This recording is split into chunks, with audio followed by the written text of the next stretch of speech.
adventure and achievement as we go in search of history.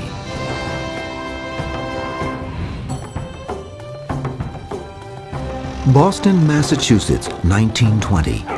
A brash and confident Charles Ponzi convinces thousands of excited investors that he can double their money in just 3 months. Is he a financial genius, a world-class charlatan, or both? Join us as we go in search of history to unravel the legend and legacy of Mr. Ponzi and his scheme. From lotteries to land deals to Las Vegas, people have always yearned for a way to obtain instant wealth. The beguiling notion of easy money often appeals to the darker side of human nature, when powerful thoughts of greed and avarice overwhelm those of reason and restraint. In Parma, Italy, in 1882, a boy was born who would grow up to leave his mark in the realm of get-rich-quick schemes, Charles Ponzi. Although accounts of his youth remain sketchy, it appeared that Ponzi always had his eye on money. One thing we do know is that from a very early age, Charles Ponzi was a very established thief. He stole petty things, church poor boxes, documents, anything he could get his hands on. And he wasn't very good at it because he always got caught. And as a matter of fact, after a time, his family, tired of endlessly bailing him out, decided they'd had enough of him. And very frankly, they just simply deported him. With $200 in his pocket, Ponzi sailed to the United States in 1903 aboard the SS Vancouver. Like many immigrants, he saw the United States as a beacon of shining light that could fulfill his dreams of wealth and fame. But first, Ponzi had some on-board business to transact. He presumed, because he had learned some card sharpening skills, that he could take his fortune of $200 and perhaps parlay it into a greater amount of money. Unfortunately, there were some substantially more experienced individuals on the board, and when he finally landed, he had about the equivalent of $2.50 US, which was not a lot to make a good start in New York City. Ponzi, armed with a winning smile and infectious confidence, quickly learned to read and speak English. He tried his hand at a variety of entry-level jobs. He went to work as a dishwasher. He slept in the kitchen, apparently, at the restaurant where he worked. He bought a suit and became a waiter in the restaurant. Was doing very well. Ponzi's climb up the ladder of success was brief. He was fired within a very short space of time because he was being accused on an ongoing basis of shortchanging the customers and of falsifying bills, so that they had to let him go. Despite his early difficulties in the United States, Ponzi remained convinced he would one day amass a great fortune. In 1907, Ponzi moved to Montreal, Canada, landing a job at the tiny Zorosi Bank. The banking laws in Canada apparently were not terribly tight in those days, and if you had some money, you could open a bank. And because Ponzi was pretty good with numbers, he was hired to work as an assistant teller. The first thing that he found out by going through the books is that the bank had made some very bad real estate loans and was in great trouble. Charles Ponzi sensed that his hoped-for opportunity to get rich quick was at hand. With the help of an acquaintance, Ponzi developed a plan to take over the Zorosi Bank. Meanwhile, Ponzi was secretly depleting the account of an elderly bank customer by imitating her signature and cashing checks in her name. And the bank auditors were called in, and within a day they had figured out all that has gone on in that account, and Charles Ponzi was arrested. And then he was sent to jail for forgery, and he served 3 years in a Canadian prison. Not wanting his family in Italy to learn the real story, The enterprising Ponzi wrote to his beloved mother that he had taken a job as special assistant to the prison warden for 3 years. When he got out of prison, he headed back to the United States. No point in coming into the United States empty-handed. He got involved in a scheme to smuggle Italian immigrants across the border from Canada to the United States. And he got caught.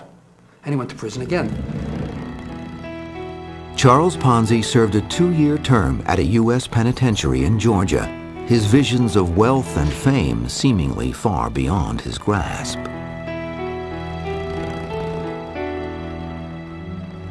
Upon his release in 1918, Ponzi made his way to Boston, Massachusetts, where he met and married Rose Gnecco, also an Italian immigrant.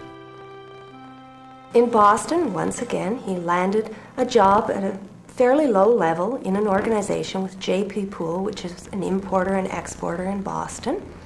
And he worked his way up. And really, who knows what might have happened if all of a sudden he hadn't had a correspondence with one particular Spaniard, and in the course of that correspondence he discovered what his so-called grand scheme would be.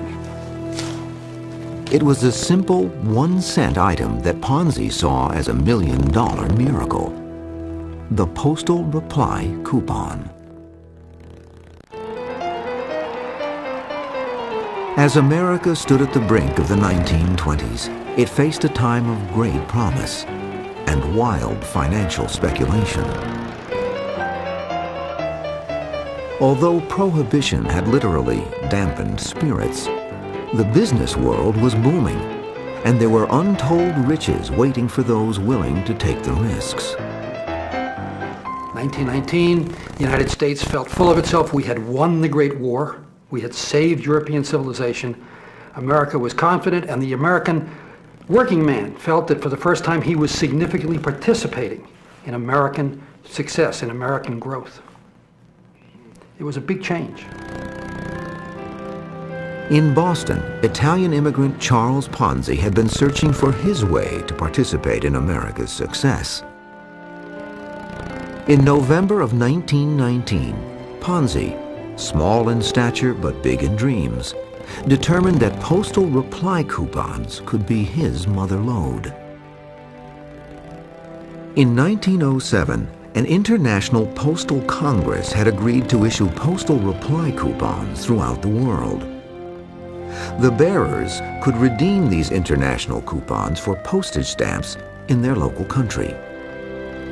This was to address a real problem. Immigrants who came to America could afford to buy stamps. The relatives who stayed home could not. So this was a way to allow relatives back home to write back to the family in America. Vice-like pressures of inflation and depression were ravaging post-World War I Europe, but the U.S. dollar remained strong. Ponzi saw an opportunity with postal reply coupons that, properly exploited, could result in great wealth. Ponzi realized that if you went to a European post office with American dollars and bought postal reply coupons and then brought them to this country and cashed them in, you got U.S. postage many times more valuable than the U.S. money you spent for them. It was a legitimate opportunity of what we might call arbitrage. And this was the premise. Ponzi believed that for every $1 of postal reply coupons purchased, he could earn $5 when he redeemed them for stamps. With a 400% profit from these initial purchases, Ponzi would buy additional coupons and redeem them for even more money. It seemed to be a proposition that couldn't lose. The ebullient Ponzi chatted up his convoluted idea to friends and associates in restaurants and clubs throughout Boston. He had this gift of gab, and he just had this overwhelming personality and the smile at all times. No matter how bad things got, he had the smile. He seemed to glitter. He seemed to sparkle. He had an immense air of supreme confidence about himself. He really thought he was very special, and it just shows. Ponzi offered anyone a cut of the action if they invested money with him. He promised investors a 50% return on their money in 45 days, or he would double their money in just 3 months. Ponzi assured them he was making a 400% profit on the purchase and redemption of postal reply coupons, so he could easily afford to pay out a phenomenal rate of return.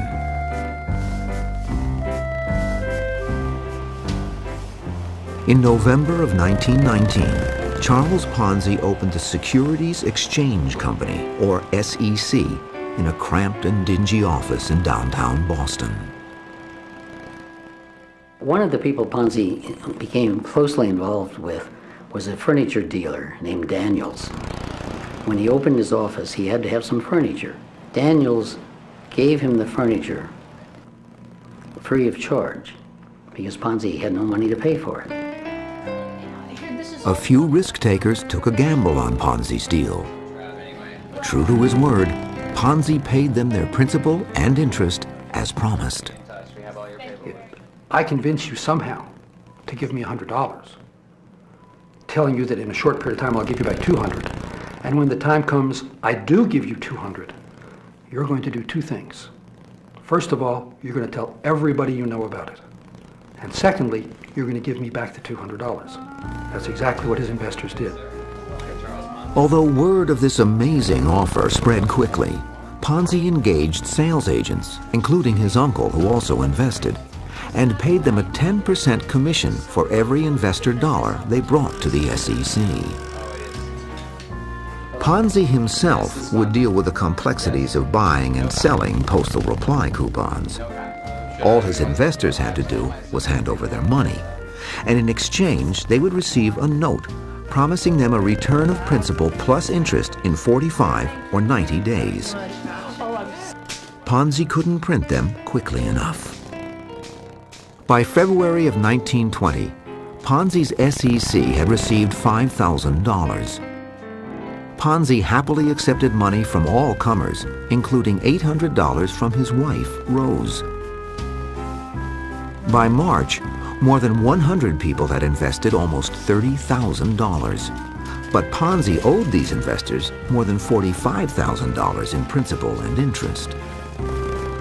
Fortunately for Ponzi, when the notes came due, most depositors kept their money invested to accrue even more interest. At first, Ponzi's clients were mostly Italian immigrants, but as the good word spread, many others rapidly joined the growing crowds.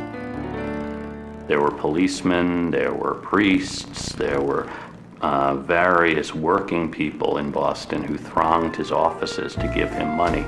Mothers coming in with their children, older women who were mortgaging their homes to invest with Ponzi. And then it spread throughout New England with agents operating all across New England and even in New Jersey. The smooth and self-assured Ponzi had a ready answer for every doubt or question. The effervescent Italian was able to convince even the most skeptical investors with his snappy patter. Ponzi had not studied finance, but Ponzi had a bent for mathematics, and he had supreme confidence that if you throw enough numbers at people, their eyes will glaze over, and they will think you know what you're talking about. As torrents of money flowed daily into the coffers of the Security Exchange Company, Ponzi adjusted to his stunning success. He greatly expanded his office. He hired people to stand behind his telecages and take in the money. He hired managers. The money began flowing in at such a massive rate that he also hired Boston policemen to stand outside his business for $100. And every few minutes, one of the policemen would carry a satchel full of cash to the bank. By May of 1920, more than 1,000 investors had bought $422,000 worth of SEC notes. With this cash in hand, Ponzi launched his next scheme. What he did was that he began depositing these huge sums of money that were coming in one particular bank in Boston, Hanover Trust. And his thinking was very simple. When I get enough of my own money deposited in that bank so that I am by far the majority depositor, I'll simply inform them that either they make me the head of the bank, or I'll withdraw my deposits and the bank will collapse. Through these clever manipulations, Charles Ponzi received a controlling interest in the $5 million Hanover Trust Bank for less than $200,000. It was an astounding accomplishment for an ex-con who had been virtually penniless just 6 months earlier.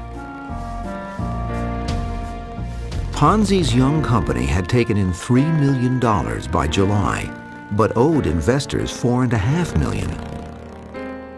Charles Ponzi was succeeding beyond even his own wild dreams. But he stood at the top of a very dangerous pyramid. Every dollar made him richer and put him deeper into debt. And always he had this confidence that if he got enough money in the bank, he could buy the best lawyers, he could buy the best judges, and maybe he could use that money to invest in a real business that would get him out of the hole that the point of the pyramid was digging deeper and deeper every day. The sweltering Boston summer of 1920 was made even hotter thanks to Charles Ponzi and his grand financial wizardry. Immigrants joined their fellow Bostonians in ponying up millions of dollars to double their money within 3 months through Ponzi's postal reply coupon scheme. There are all kinds of anecdotes about the woman in Quincy who mortgaged her home for $8,000 to invest everything with Ponzi, and people who withdrew their money from banks to put everything with Ponzi. With income from his venture growing exponentially, Ponzi invested in the good life for himself. He bought a huge house outside of Boston, and he put in, at that time, we're talking 1920, he put in central heat and air conditioning, a heated swimming pool, that was unheard of.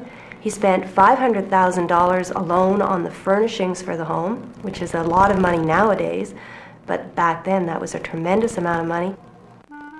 Ponzi brought his mother Imelda over from Italy via first-class ocean liner, donated $100,000 to a local orphanage, and hired publicity agent William McMasters to help with the onslaught of notoriety. Ponzi, out for revenge, even bought the pool shipping firm where he had once worked, just so he could fire his former boss.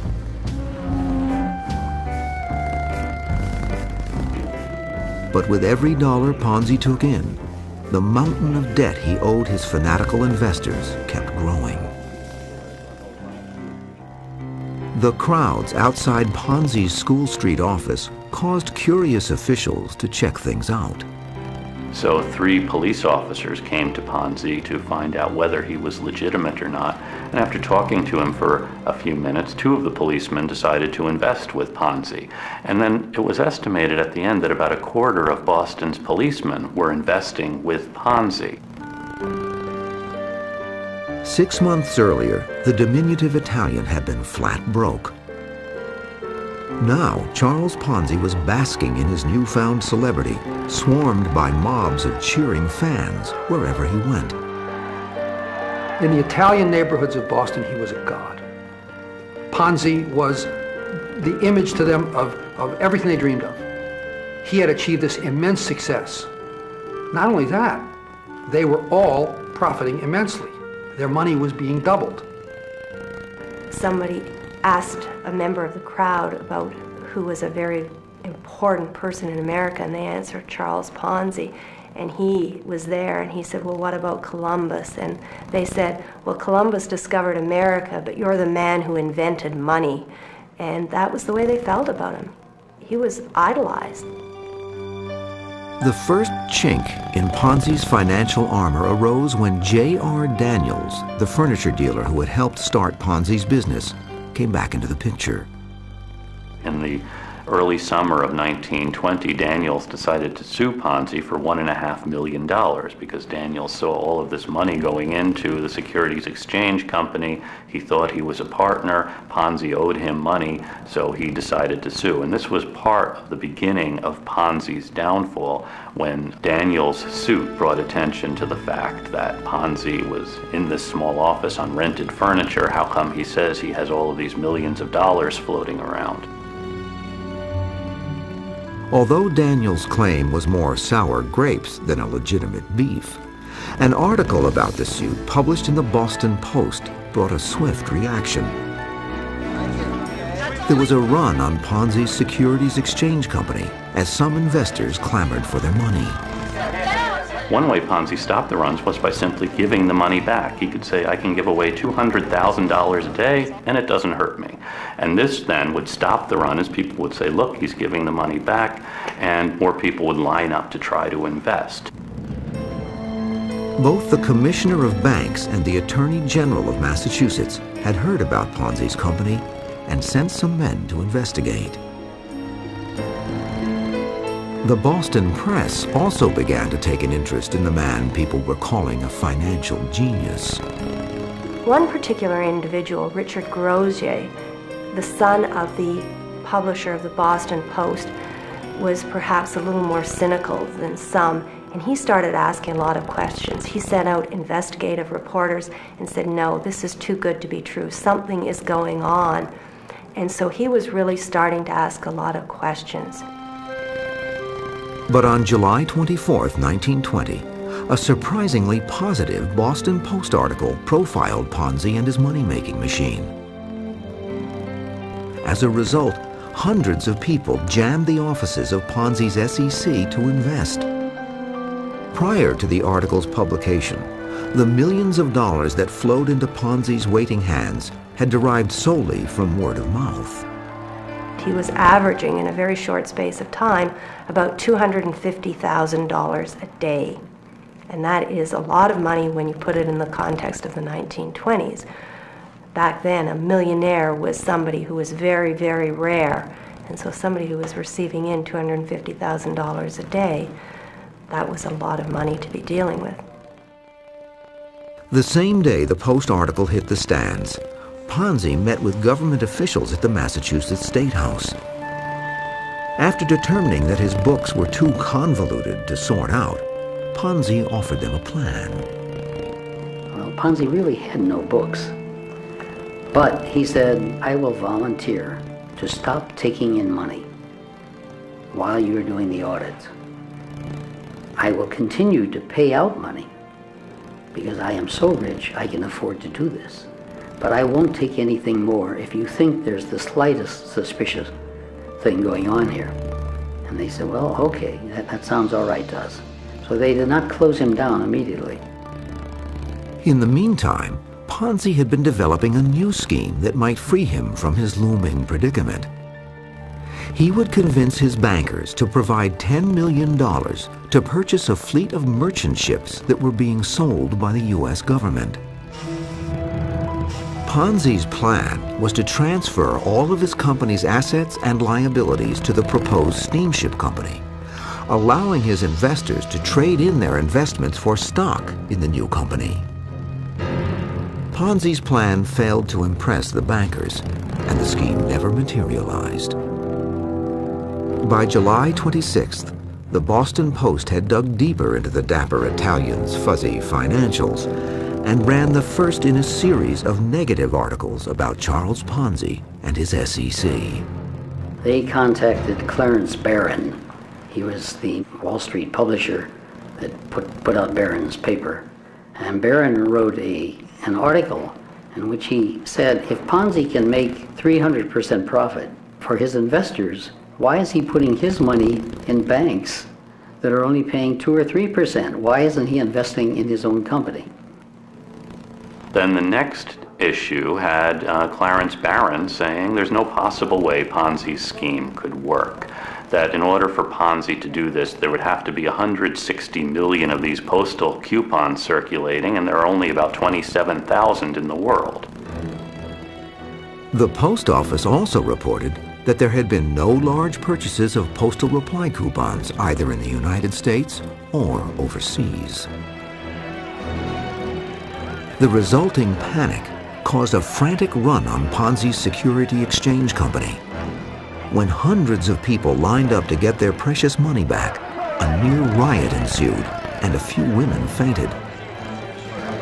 Nearly $2 million were withdrawn from Ponzi's School Street office in less than 3 days. But the always positive Ponzi paid everyone back with a smile on his face. And Ponzi went out to this huge crowd of people, serving them coffee and donuts while they waited in line. He said, I can afford to do this. You have nothing to worry about. Some people turned away and said, all right, we'll leave our money in there. And this was going on while the auditors went on, when we're doing their work. In response to the rising chorus of newspaper allegations, Ponzi was quoted as saying, I have just used this postal coupon idea as a blind. I didn't want the Wall Street boys to get even a hint of what my scheme is. As long as my depositors get their investments with profit, I don't have to account to anybody. Though Charles Ponzi maintained his exuberant demeanor, the noose seemed to be tightening. Ponzi's mother, interviewed by a local paper, said, sometimes I think it is all a dream, and I wake up and it will all be gone.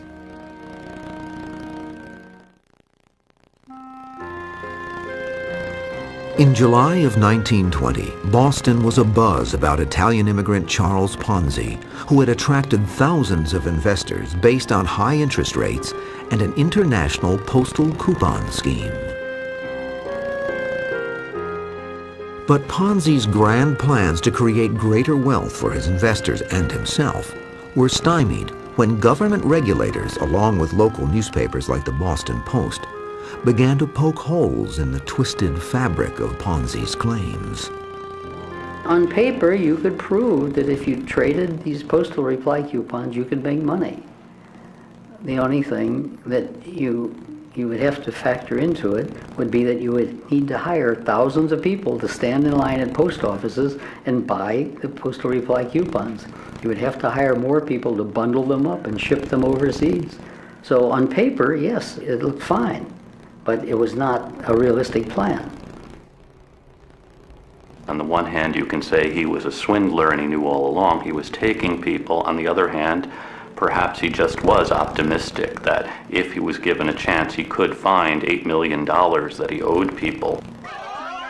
Hundreds of people were already racing to redeem their money when the Boston Post published an article by William McMasters, Ponzi's former publicity agent, entitled Ponzi Hopelessly Insolvent. The article went on to claim that Ponzi was drowning in debt.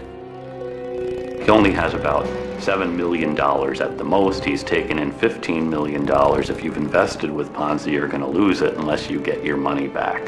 So McMasters, Ponzi's public relations man, really wound up turning him in because McMasters said a public relations man's first obligation is to the public he serves.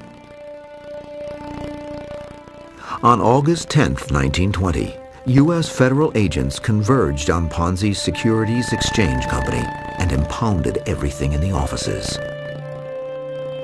Ever the optimist, Ponzi kept his appointment to speak at the local Kiwanis Club that day. The theme of his talk was finance. On August 12, 1920, Ponzi met again with the officials who were investigating him.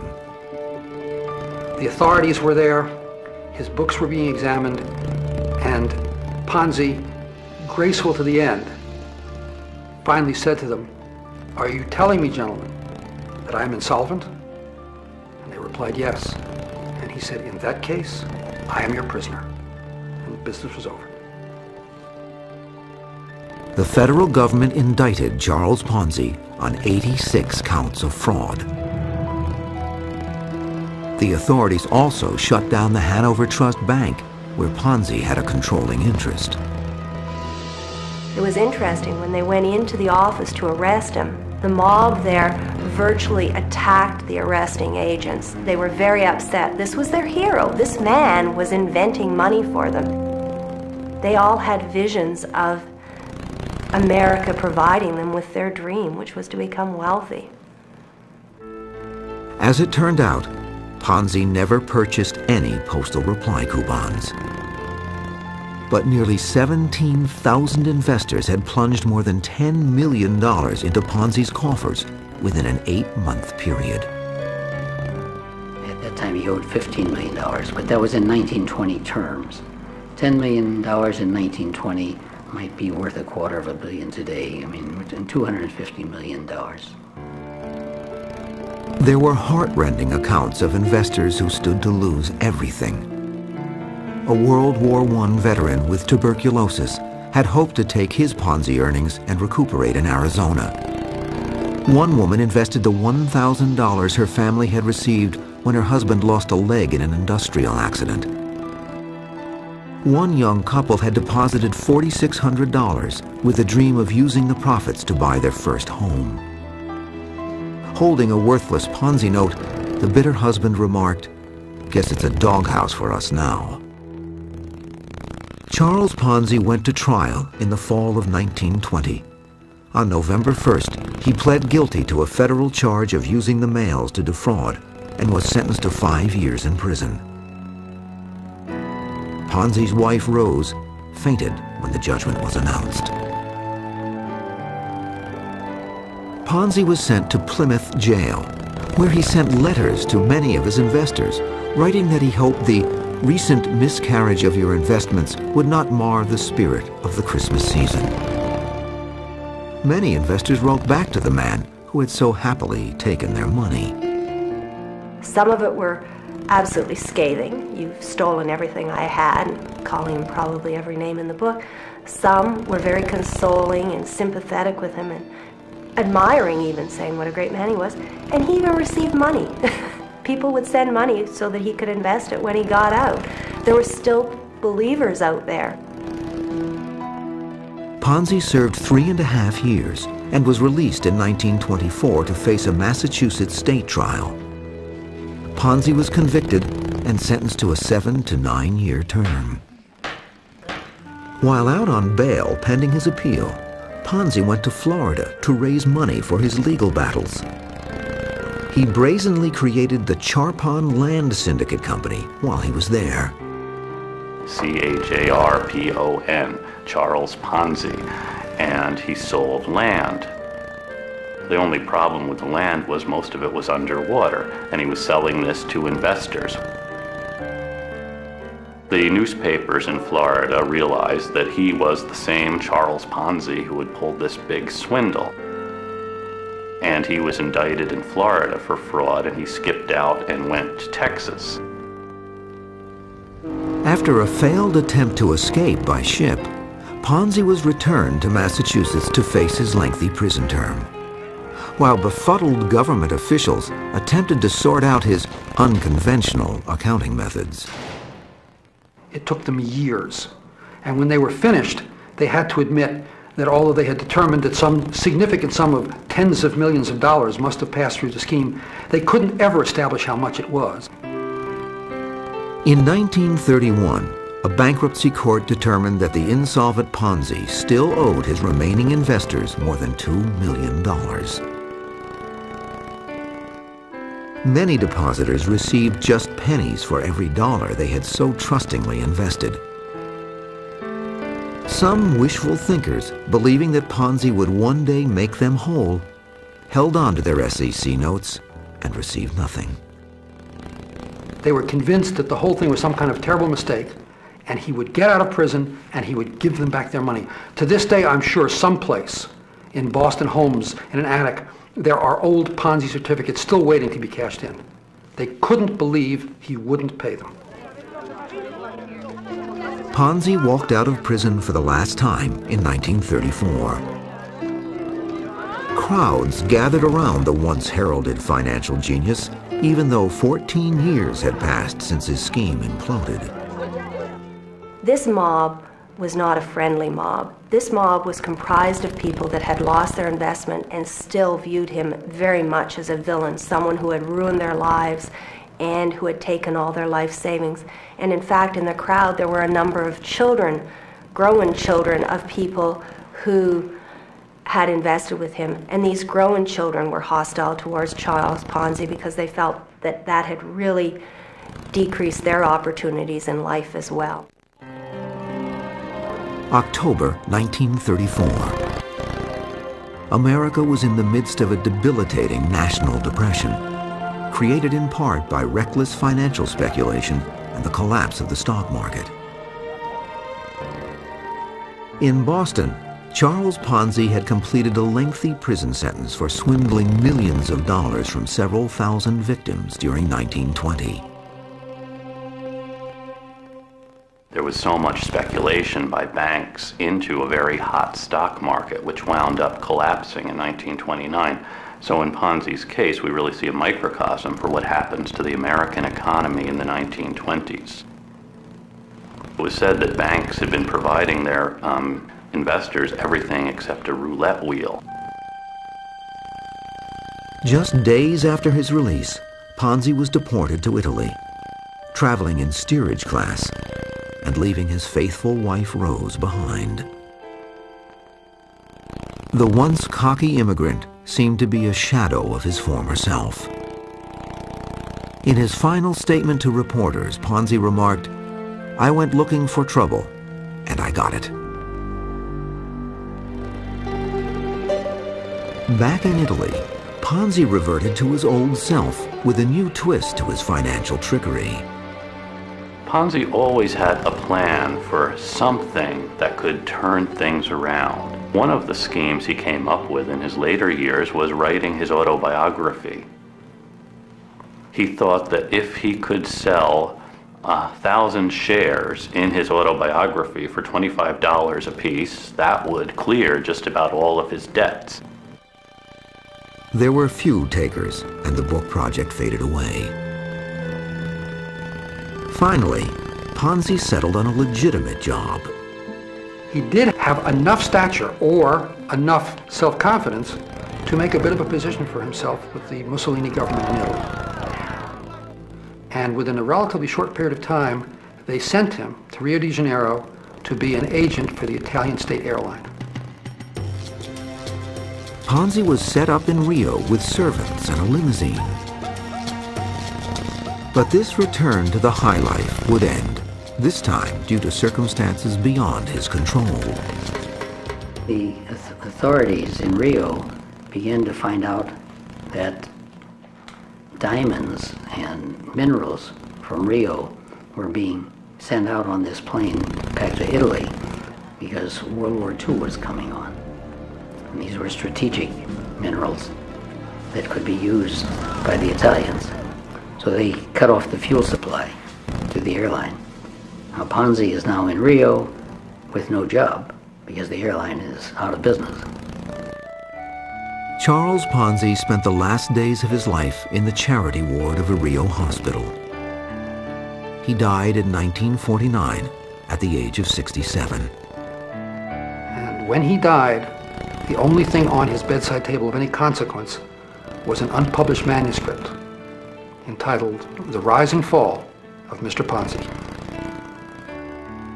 At the time of his death, Ponzi's estate was valued at less than $100, just enough to pay for a pauper's funeral. Although its namesake passed away, the legacy of the Ponzi scheme lives on. A similar fraudulent money-making operation reared its head recently in a tiny foreign country. The entire government of Albania collapsed just 2 years ago because there were so many Ponzi schemes going on and so many government officials letting them go on because the government officials had invested their money in them. In 1993, a modern-day Ponzi named John G. Bennett created the Foundation for New Era Philanthropy. Bennett convinced numerous charities and nonprofit organizations to invest with his foundation, promising to double their money in 6 months with matching funds allegedly donated from a variety of wealthy benefactors. By the time Bennett's scam was uncovered, organizations including Harvard University, New York's Metropolitan Opera, and the Special Olympics lost more than $100 million. After Bennett was sentenced to 12 years in prison, he claimed that his desire to do God's work had made him delusional. Today, the internet is a fertile home to thousands of get-rich-quick plans and surefire money-making schemes. And just about every single day, some willing participants are swindled. You may wonder what moves a person to choose to invest. And the first thought, of course, is, well, there must be greed. But what moves these investors is actually something else. And at the very basis of it, I think, amazingly, is a fear of looking foolish. If I invest and it isn't legitimate, I'll lose my money. But if I pass this by and it is legitimate, I'm going to look like a fool. The Ponzi scheme has achieved a certain infamy in the world of finance. Some believe its namesake would be proud of that dubious achievement. He would love it. Ponzi would think that his legendary stature today is exactly what he deserves. Ponzi stands with Newton and with Einstein and with the great creators of history. His name is enshrined, and I'm sure that he would be delighted. When dreams of instant wealth cast their spell over the human psyche, characters like Charles Ponzi will always be lurking nearby, ready to separate people from their money, whenever we go in search of history.